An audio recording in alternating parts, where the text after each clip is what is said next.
الحمد لله نحمده ونستعينه ونستغفره ونؤمن به ونتوكل عليه ونعوذ بالله من شرور أنفسنا ومن سيئات أعمالنا من يهده الله فلا مضل له ومن يضلل فلا هادي له ونشهد أن لا إله إلا الله وحده لا شريك له ونشهد أن سيدنا وسندنا وحبيب ربنا وطبيبنا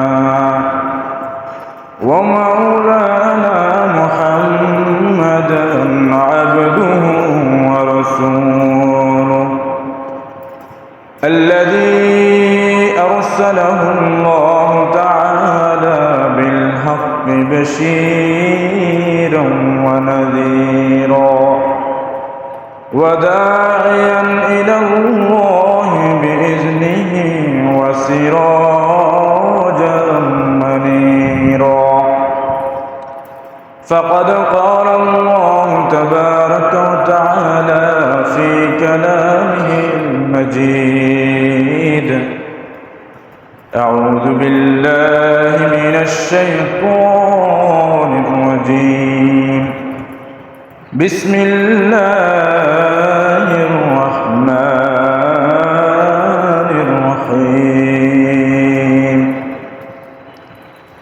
أم حسبتم أن تدخلوا الجنة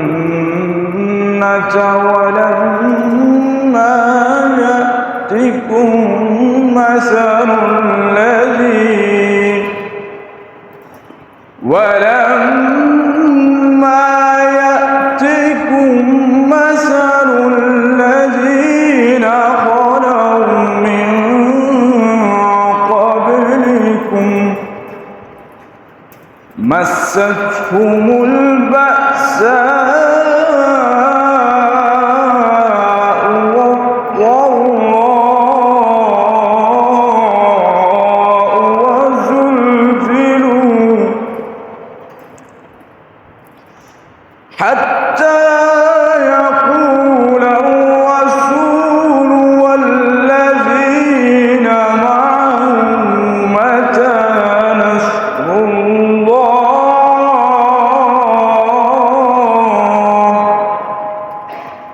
ألا إن نصر الله قريب. وعن أبي هريرة رضي الله تعالى عنه قال رسول الله صلى الله عليه وسلم من يرد الله به خيرا يصب منه أو كما قال رسول الله صلى الله عليه وسلم صدق الله العلي العظيم وصدق رسوله النبي الكريم ونحن على ذلك لمن الشاهدين والشاكرين والحمد لله رب العالمين. سبحانك لا علم لنا إلا ما علمتنا إنك أنت العليم الحكيم. সকল দুরূদ ইব্রাহিম পাঠ করি। اللهم صل على محمد وعلى آل محمد كما صليت على إبراهيم وعلى آل إبراهيم إنك حميد مجيد اللهم بارك على محمد وعلى آل محمد كما باركت على إبراهيم وعلى آل إبراهيم إنك حميد مجيد মুআজ্জাজ হাজিরিন, সম্মানিত মুসল্লিয়ান ইকরাম, মুরব্বিয়ান আযম, আমরা সর্বপ্রথম ওই রব্বুল ইজ্জতের শুকরিয়া জ্ঞাপন করি যিনি আমাদেরকে এই মহৎ পবিত্র জুমার দিনে সমস্ত কাজ থেকে ফারেক করে আগে সেই মসজিদে হাজির হওয়ার তৌফিক দান করেছেন। এই জন্য ওই রবের দরবারে একবার কালিমাতুশ শুকরিয়া জ্ঞাপন করছি, বলি আলহামদুলিল্লাহ।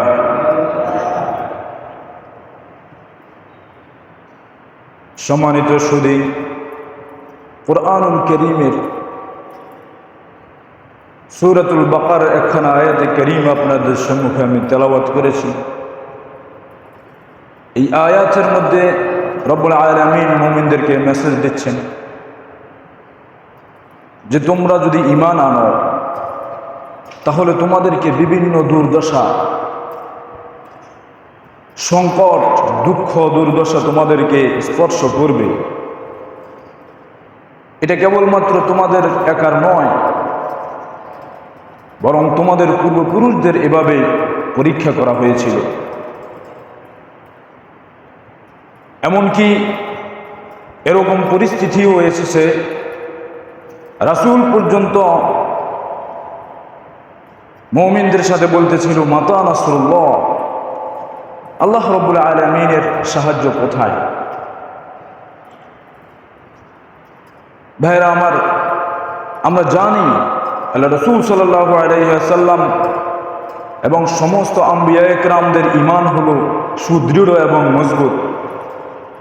তারা জানে আল্লাহ রাব্বুল আলামিন যখন ওয়াদা করেছেন সাহায্য করবেন তাহলে সাহায্য আসবে। কিন্তু এত কঠিন বিপদের মধ্যে তারা পড়ে গিয়েছিল, তারা একথা বলতে বাধ্য হলো যে মাতা নাসরুল্লাহ, আল্লাহ রাব্বুল আলামিনের সাহায্য কোথায়? তাহলে দেখেন তাদেরকে কি পরিমাণে পরীক্ষা করা হয়েছিল। এজন্য মুমিন হতে হলে পরীক্ষার সম্মুখীন হতে হবে। রব্বুল আলামিন বলেন, আম হাসিবতুম, তোমরা কি মনে করো, আন তাদখুলুল জান্নাতা, যে তোমরা জান্নাতে প্রবেশ করবে, ওয়ালাম্মা ইয়াতিকুম মাসালুল লাযীনা খালাউ মিন ক্বাবলিকুম, অথচ তোমাদের কাছে তোমাদের পূর্বপুরুষদের মতো এমন সব বিপদাপদ আসেনি। মাসসাতহুমুল বাসা ওয়াদ-দাররা ওয়াজুলজিলু, তাদেরকে বিভিন্ন দুঃখ, দুর্দশা, সংকট, সংকোচ তাদেরকে বিভিন্ন সময় স্পর্শ করেছে। ওয়াজুলজিলু, এবং তারা প্রকম্পিত হয়েছে। ভাইরা আমার, এখানে আল্লাহ সুবহানাহু ওয়া তাআলা এই কুরআনুল কারীমের আয়াতের মধ্যে যেসব শব্দ বলেছেন এবং আমাদেরকে যে মেসেজটা করেছেন, এই আয়াতের সংক্ষিপ্ত আমি তাফসীর করব আজকে ইনশাআল্লাহ।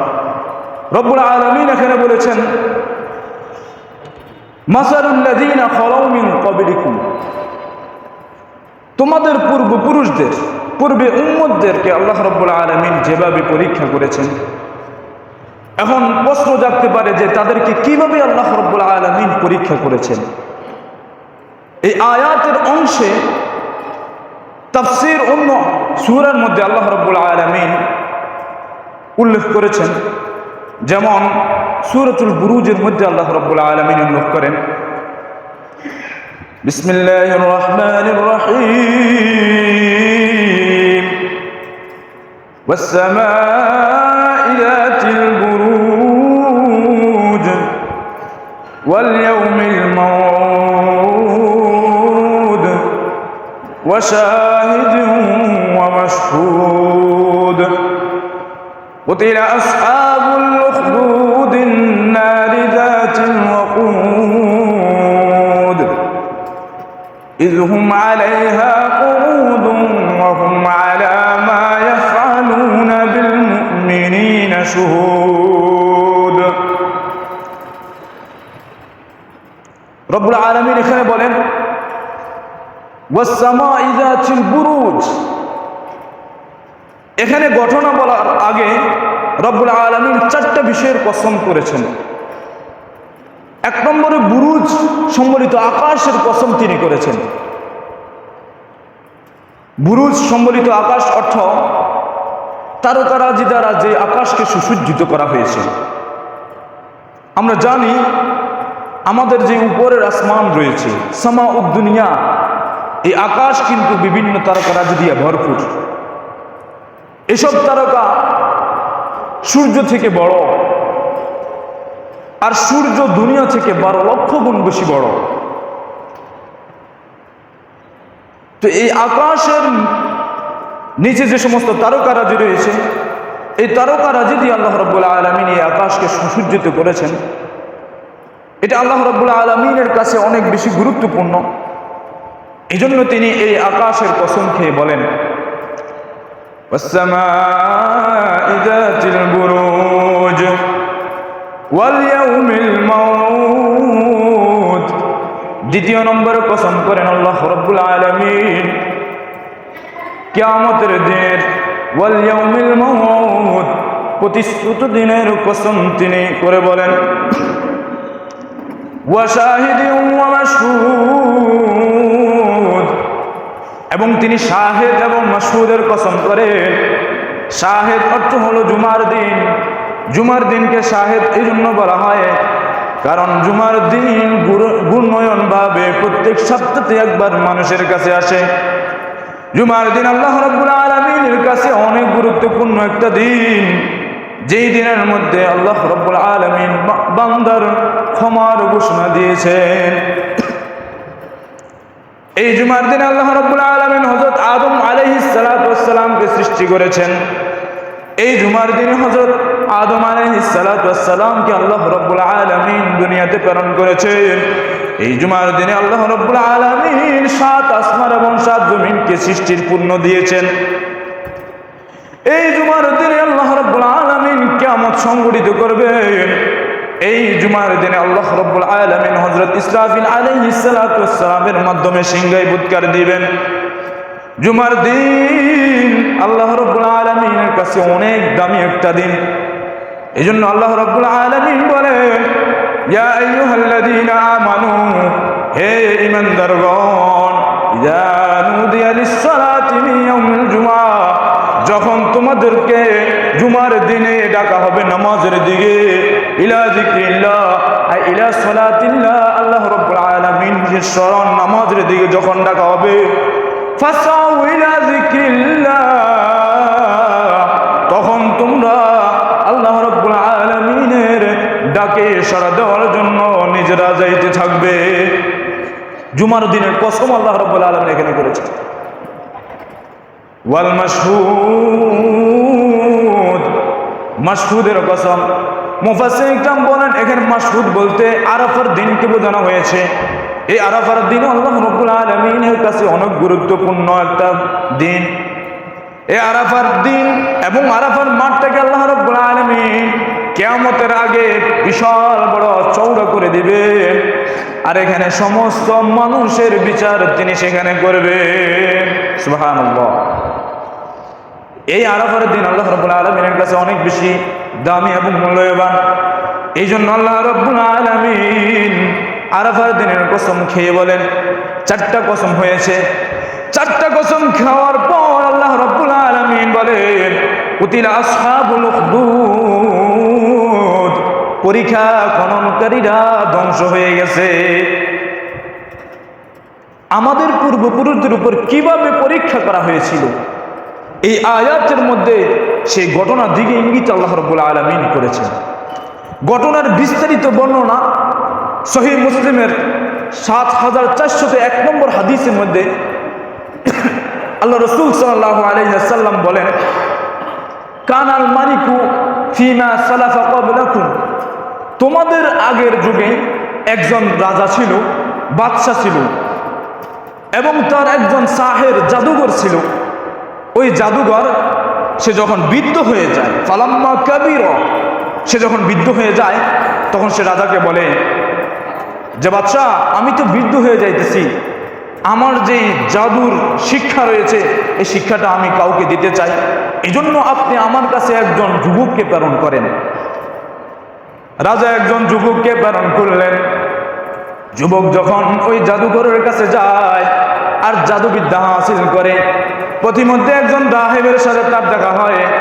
রাহেবের কাছেও সে আসা যাওয়া করে এবং ওই জাদুঘরের কাছেও সে আসা যাওয়া করে, কিন্তু রাহেবের কথাগুলো তার কাছে সবচেয়ে বেশি ভালো লাগে। রাহেব মানে হলো হযরত ঈসা আলাইহিস সালাতু ওয়াস সালামের ধর্মের আলেমকে বলা হয় রাহেব, ধর্মযাজককে বলা হয় রাহেব। তিনি ধর্মের পাণ্ডিত্য আছে, আলেম। তখন এই যুবক সেই রাহেবের কাছেও যায়, আবার সে জাদুঘরের কাছেও যায়, কিন্তু রাহেবের কথা তার কাছে বড় মজা লাগে, কারণ মাওলাই কারীমের কথা সে সেখানে শুনতে পায়। একদিন কঠিন এক মুহূর্তের মধ্যে মানুষ পড়ে যায়। মানুষ যখন রাস্তা দিয়ে চলতেছিল, বিশাল এক দাব্বাতুল আরদ, বিশাল বড় একটা প্রাণী তাদেরকে কষ্ট দিয়েছিল, মানুষদেরকে ধাওয়া করতেছিল আর মানুষদেরকে অতি জুলুম নির্যাতন করতেছিল, মেরে ফেলতেছিল। যুবক এটা দেখার পর এখন সে মনে মনে বলে, হে আল্লাহ, রাহেবের কথা যদি সত্য হয় আর যদি সাহের অর্থাৎ জাদুঘরের কথা যদি সত্য হয়, তাহলে আমি দুইটার মধ্যে থেকে তফাৎ বুঝতে পারবো কে আসলে সঠিক পথে রয়েছে।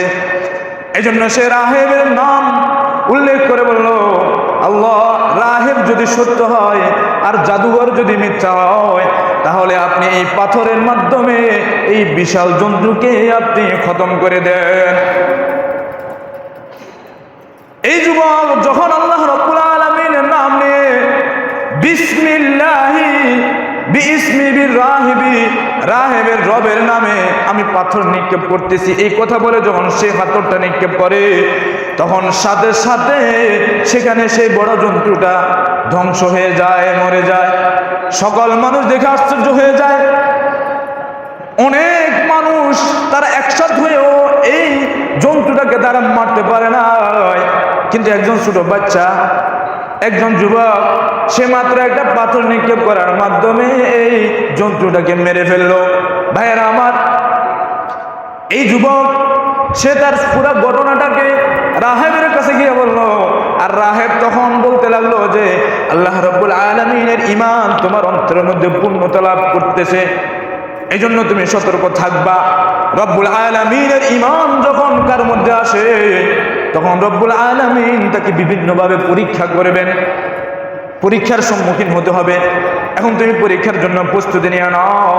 তবে হে যুবক, তুমি আমার কথা ভুলবে না, আমি যে তোমাকে ঈমান দিয়েছি তুমি আমার কথা কারো সাথে শেয়ার করবে না। ভাইয়েরা আমার, পুরো দেশের মধ্যে এই যুবকের কথা আলোচনা হতে লাগলো। সে কুষ্ঠ রোগীকে ভালো করে ফেলে, টাকমাতাওয়ালাকে ভালো করে ফেলে, বিভিন্ন রোগ আক্রান্ত ব্যক্তিদেরকে সে আল্লাহ রাব্বুল আলামিনের নামে সে ভালো করে, ফু দিয়ে ভালো করে দেয়। বাদশার দরবারে একজন অন্ধ ব্যক্তি ছিল যে সব সময় বাদশার দরবারে বসত। সে এই যুবকের কাছে আসলো, যুবকের কাছে এসে বলল, হে যুবক, আমি অনেক দিন যাবত মূর্তি পূজা করতেছি, বাদশার পূজা করতেছি, কিন্তু আমার এই চক্ষু ভালো হয় না, অনেক দোয়া করার পরেও আমার চক্ষু ভালো হয় না, তুমি দয়া করে আমার এই চক্ষুকে ভালো করে দাও। যুবক বলল, হে অন্ধ ব্যক্তি, আমি তো ভালো করার কেউ নয়, আমি কেবলমাত্র আল্লাহ রাব্বুল আলামিনের নামটা নিয়ে শুধুমাত্র ফু দেয় আর আল্লাহ রাব্বুল আলামিন ভালো করে দেয়। এই অন্ধ ব্যক্তি কি বলল, হে অন্ধ ব্যক্তি, তুমি যদি আল্লাহ রাব্বুল আলামিনের উপর ঈমান আনো, সে মহান রবের নামে যদি ঈমান আনো, তাহলে আমি তোমার চোখ ভালো করে দিতে পারি। সে বলল যে তুমি আমার চোখ ভালো করে দাও, তাহলে আমি আল্লাহ রাব্বুল আলামিনের উপর ঈমান আনবো। যুবকটি আল্লাহ রাব্বুল আলামিনের নাম নিয়ে সে অন্ধ ব্যক্তির চোখের মধ্যে ফু দিয়া দিল, আর সাথে সাথে তার চোখ ভালো হয়ে গেল। সুবহানাল্লাহ। এখন এই ব্যক্তি বাদশার দরবারে গেল। যাওয়ার পর সে সবকিছু দেখতেছে। বাদশা তো আশ্চর্যান্বিত হলো যে তুমি না গতকালকে কঠিন রোগে আক্রান্ত ছিল, তোমার চোখে নাকি তুমি দেখতে না, তাহলে আজকে কিভাবে তুমি তোমার চোখে দেখো? কে তোমার চোখ ভালো করে দিল? এই অন্ধ ব্যক্তি উত্তর দিল, আল্লাহ রাব্বুল আলামিন, রব আমার এই চোখকে ভালো করে দিয়েছেন। বাদশা বলল, আগাইরি রব্বি, আমি ছাড়াও কি আর অন্য কোনো রব আছে তো নাকি তোমার? এই ব্যক্তি বলল যে রব্বি ওয়া রব্বুকাল্লাহ, শুধু আমার রব এমনটা নয়, বরং তোমারও রব সে আল্লাহ রাব্বুল আলামিন আমার চোখকে ভালো করে দিয়েছেন। বাচ্চার মাথায় হাত হয়ে গিয়েছে। সে পুরা দেশ রাজত্ব করত, সবার কাছে সে একটা রব বা প্রতিপালক হিসাবে চিহ্নিত ছিল। সে তখন সাথে সাথে সেই অন্ধ ব্যক্তিকে বলল যে তুমি তোমার দিন থেকে ফিরে আসো, না হলে তোমাকে হত্যা করা হবে। এই ব্যক্তি বলল, আমি আমার জীবন চলে গেলেও আমি আমার দিন আল্লাহ রাব্বুল আলামিনের একত্ববাদকে আমি অস্বীকার করতে পারবো না। বাদশা বলল, তোমাকে চোখকে ভালো করে দিয়েছে, ঠিক করে বলো। যখন তাকে পরিপূর্ণভাবে রিমান্ডে দেওয়া হলো, তখন সে যুবকটির নাম উচ্চারণ করে দিল। যুবককে ডাকা হলো। যুবককে বলল, তোমাকে এই ধর্মের সন্ধান কে দিয়েছিল?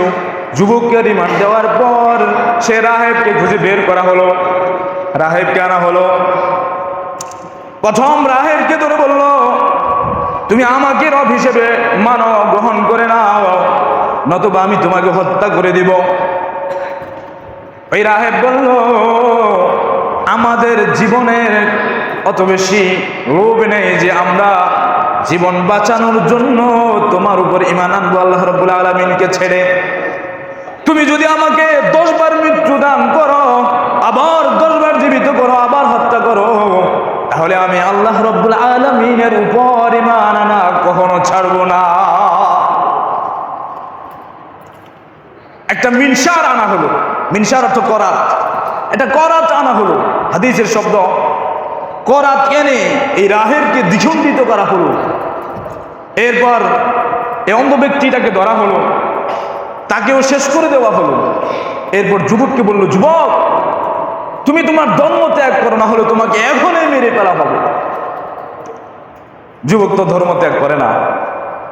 এখন কয়েকজনকে তারা ঠিক করলো যে পাহাড়ের মধ্যে নিয়ে যাবে, পাহাড় থেকে এই যুবককে ফেলে দেওয়া হবে, সাথে সাথে যুবক শেষ হয়ে যাবে। যুবককে যখন পাহাড়ে নেওয়া হয়, তখন যুবক ছাড়া বাকি সব পাহাড়ের নিচে পড়ে যায়। আল্লাহ রাব্বুল আলামিন ঝঞ্ঝাবায়ু সৃষ্টি করে দেন, সব পাহাড়ের নিচে পড়ে গলে যায়, কিন্তু একমাত্র আল্লাহ রাব্বুল আলামিন যুবককে বাঁচিয়ে রাখে। এই জন্য বলেন, রাখে আল্লাহ, মারে কে? যুবক বেঁচে ফিরে আসলো। বাদশা তো আশ্চর্যান্বিত হয়ে গেল, আরে যুবককে আমি পাঠালাম, এত সব মানুষ মরে গেল, আর সে বেঁচে আসলো, কিভাবে এটা সম্ভব? যুবক বলল, আমাকে তোমরা মারতে পারবা না, কারণ আল্লাহ রাব্বুল আলামিন আমাকে সাহায্য করতেছেন। এরপর আরো কয়েকজন সৈন্যকে পাঠিয়ে তারা নদীর কিনারার মধ্যে নিয়ে যাওয়া হলো। কঠিন উত্তাল সাগরের মধ্যে যখন যায়, তখন যুবককে বাহিরে বেলানোর তারা চেষ্টা করে। রব্বুল আলামিন সাগরের স্রোতকে এত কঠিনভাবে ঝঞ্ঝাবায়ু চালু করে দিলেন, সাথে সাথে সবাই মরে সাফ হয়ে গেল। নদীর মধ্যে তারা সবাই পড়ে গেল, কিন্তু যুবক বেঁচে ফিরে আসলো। সুবহানাল্লাহ। যুবককে বাঁচালেন কে? জোরে বলেন, কে যুবককে বাঁচালেন? আল্লাহ। ভাইরা আমার, এই জন্য আল্লাহ রাব্বুল আলামিনের উপর বিশ্বাস স্থাপন যখন কঠিন হবে, তখন আপনার উপর বিপদ আপদ আসবে, আর এই সমস্ত বিপদ আপদ থেকে উদ্ধার করবেন আল্লাহ রাব্বুল আলামিন। ভাইরা আমার, যুবক ফিরে আসলো, বাচ্চাকে বলল যে, বাচ্চা, তুমি আমাকে মারতে পারবা না, তবে আমার বুদ্ধি যদি তোমাকে দেই, আমার কথা যদি তুমি শুনো, তাহলে তুমি আমাকে মারতে পারবা। বাচ্চা বলল, তাহলে তোমার কি কথা বলো? এরপর যুবক বলল যে আমাকে একটা বিশাল ময়দানের মধ্যে নিয়ে যাবে, মানুষ সকলকে সমাবেশ করবে, সব মানুষকে একত্রিত করবে, এরপর একটা তীর নিবে, আর এই তীরের মধ্যে তুমি বিসমিল্লাহি রব্বিল গোলাম কয়ে তুমি এই তীরটা নিক্ষেপ করবে, তাহলে আমাকে মারতে পারবে। আল্লাহর নাম নিতে হবে। দেখেন, সকল মানুষকে একত্রিত করা হলো। এখানে কিছু মানুষ ছিল আল্লাহ রাব্বুল আলামিনের উপর ঈমান আনে, আর কিছু মানুষ সন্দেহের মধ্যে ছিল, সংশয়ের মধ্যে ছিল, আর কিছু মানুষ ছিল তারা বেদিন বাদশার উপর ঈমান এনেছিল। ভাইরা আমার, এই যুবককে যখন নির্দিষ্ট একটা দিনে উপস্থিত করা হলো আর সুরিতে চড়ানো হলো, তখন একটা সাহাম, একটা তীর নিয়ে যুবকের দিকে নিক্ষেপ করা হতে লাগলো। বিসমি রব্বি গোলাম, গোলামের রবের নামে তীরটা আমরা নিক্ষেপ করতেছি, এটা বলে যখন মারা হলো, তখন যুবকের মাথায় লাগলো তীর, রক্ত বের হয়ে যুবকটার সাথে সাথে শাহাদাত বরণ করে। এখন যেই এই সমাবেশের মধ্যে যত মানুষ ছিল সবাই এক বাক্যে বলতে লাগলো, আমানতু বিরব্বি গোলাম, আমানতু বিরব্বি গোলাম, আমরা গোলামের রবের উপর ঈমান আনছি। বলেন না সুবহানাল্লাহ। সবাই ঈমান এনে ফেলেছে। এরপর বাচ্চা তো মাথা গরম হয়ে গেছে, এখন তার তো গদি ঠিক থাকতেছে না, সে নিজের গদিকে ঠিক রাখতে পারতেছে না। সবাই তো মুসলমান হয়ে গিয়েছে, সবাই তার বিরুদ্ধে আচরণ শুরু করেছে। এই জন্য সে আদেশ করলো যে বিশাল বিশাল রাস্তা দুই পাশে অনেক বড় বড় পরীক্ষা খনন করা হবে, গর্ত করা হবে, এই সমস্ত গর্তের মধ্যে আগুন জ্বালানো হবে, আর সব মানুষকে সেখানে নিক্ষেপ করা হবে। মুসলমান ভাইরারে আমার, যখন রাস্তার দুপাশে পরীক্ষা খনন করা হলো, সব মানুষকে সেখানে নিক্ষেপ করা হতে লাগলো। একজন মেয়ে সদ্য মা হয়েছে, সে ওই মেয়েটা যখন তাকে নিয়ে আসা হলো পরীক্ষার পাশে, তখন মেয়েটার একটা বাচ্চা ছিল, বাচ্চাকে আগে নিক্ষেপ করা হইতেছে। ইরজিই, তুমি তোমার দিনটাকে তরক করো, ছেড়ে দাও, না হলে তোমার বাচ্চাটাকে এখনই নিক্ষেপ করা হবে। মায়ের কলেজে তো মানে না, মাত্র নবজাত শিশু, দেখেন কেমন জুলুমের নির্যাতনের তারা শিকার হয়েছে। ভাইরা আমার, এই জন্য ঈমান যদি আনতে হয়, হকের পথে যখন আপনি অটল অবিচল থাকবেন, তখন বিভিন্ন দিক থেকে সংকট এবং দুঃখ দুর্দশা আপনাকে ঘিরে ফেলবে। এই দুঃখ দুর্দশা থেকে যদি আপনি পরিত্রাণ পেয়ে আল্লাহ রাব্বুল আলামিনের পথে অটল অবিচল থাকবেন, তখন দুনিয়ার কোনো মানুষ আপনার কোনো ক্ষতি করতে পারবে না। ভাইয়েরা আমার, ছোট বাচ্চাটাকে যখন নিক্ষেপ করা হলো, মা এখন চিন্তার মধ্যে আছে, আমার বাচ্চাকে মেরে ফেলা হতেছে, আমি যদি এখন আল্লাহ রাব্বুল আলামিনের যে ঈমান রয়েছে, ঈমানের নূর রয়েছে, এটা যদি তরক করে দিই, তাহলে আমার বাচ্চাটা বেঁচে যায়। কিন্তু বাচ্চারা যখন আল্লাহ রাব্বুল আলামিন খুলে দিয়েছে, তিনি সব কিছু পারেন। বাচ্চার মাধ্যমে কথা বলাতে পারেন কে? যারা বলেন কে? আল্লাহ রাব্বুল আলামিন। সাথে সাথে বাচ্চার মুখ দিয়ে বের হতে লাগলো, ইয়া উম্মা লা তাখাফি, হে আমার মা, আপনি কোনো ভয় করবেন না, ইন্নাকি আলাল হক, নিশ্চয় আপনি হকের উপর রয়েছে, আপনি সত্যের উপর রয়েছে, আপনি জুলুমের উপর চড়াও হয়েছে, জুলুমকে আপনি সহ্য করতে পারেন না, এই জুলুমের বিরুদ্ধে দাঁড়িয়েছে। এই জন্য আল্লাহ রাব্বুল আলামিন আপনাকে আগুনের মধ্যে পালানোর সাথে সাথে রাব্বুল আলামিন আপনাকে জান্নাতের মধ্যে দিয়ে দিবেন। অন্য একটা রাওয়ায়াতের মধ্যে এসেছে, শব্দ কিছুটা পরিবর্তন আছে। অন্য একটা রাওয়ায়াতের মধ্যে এসেছে, এটা মুসলিম শরীফের রাওয়ায়াত, বাইহাকির অন্য রাওয়ায়াতের মধ্যে এসেছে, ইয়া উম্মা ইকতাহিমি, হে আমার মা, আপনি জাপ দেন, ফাইন্না আযাবাদ দুনিয়া আহওয়ানু আযাবিল আখিরা, কেন দুনিয়ার আযাব, যে বাচ্চা আপনাকে আযাব দিতেছে, শাস্তি দিতেছে, এটা আখিরাতের আযাব থেকে অতি নগণ্য।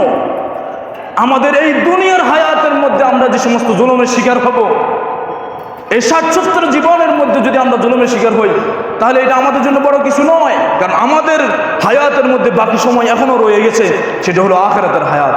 ওয়াল আখিরাতু খায়রুন ওয়া আবকা, আখিরাত হলো এটা আল্লাহ রাব্বুল আলামিনের কাছে অতি ভালো এবং উত্তম বিষয়। এজন্য যারা ঈমান আনবে তারা আখিরাতকে প্রাধান্য দান করবে। ভাইরা আমার, মহিলার বাচ্চাটাকে যখন পালানো হলো, মহিলা কান্না শুরু করে দিয়েছে। যখন বাচ্চার গলার আওয়াজ আল্লাহ রাব্বুল আলামিন খুলে দিয়েছে, তখন মহিলা খুশি। আশপাশের যে সমস্ত মানুষ রয়েছে তারা সকলেই এই বাচ্চার অবস্থা দেখে সকলেই তারা ঈমান এনে ফেললো। তাদের ঈমান আরো দৃঢ় মজবুত হয়ে গেল। তারা সকলেই বলতে লাগলো, লা ইলাহা ইল্লাল্লাহ, লা ইলাহা ইল্লাল্লাহ। আল্লাহ ছাড়া কোনো মাবুদ হতে পারে না, কোনো কুফরি শক্তি আমাদের উপর আক্রমণ করতে পারবে না, কোনো কুফরি শক্তি আমাদের উপর জয়লাভ করতে পারবে না। বাচ্চা যদিও আমাদেরকে মেরে ফেলে, কিন্তু আমাদের ঠিকানা হলো আবাদুল আবাদের জন্য জান্নাত, রব্বুল আলামিনের জন্য শাহাদাতের সুদা পান করব। রব্বুল আলামিন আমাদেরকে রব্বুল আলামিনের রাস্তায় শাহাদাতের মর্যাদা দান করেন, বলুন আমিন। ভাইরা আমার, এই জন্য রব যেটা পছন্দ করেন, রব যে আমাদের ঈমানের নূর দিয়েছেন, এই ঈমানের নূরকে আমরা গ্রহণ করতে হবে। এই দুনিয়ার হায়াত অল্প হায়াত, আখিরাতের হায়াত দুনিয়ার হায়াত থেকে 50,000 বছর থেকে এক একটা দিন হবে। 50 আলফা সানা, কুরআনুল কারীমের শব্দ।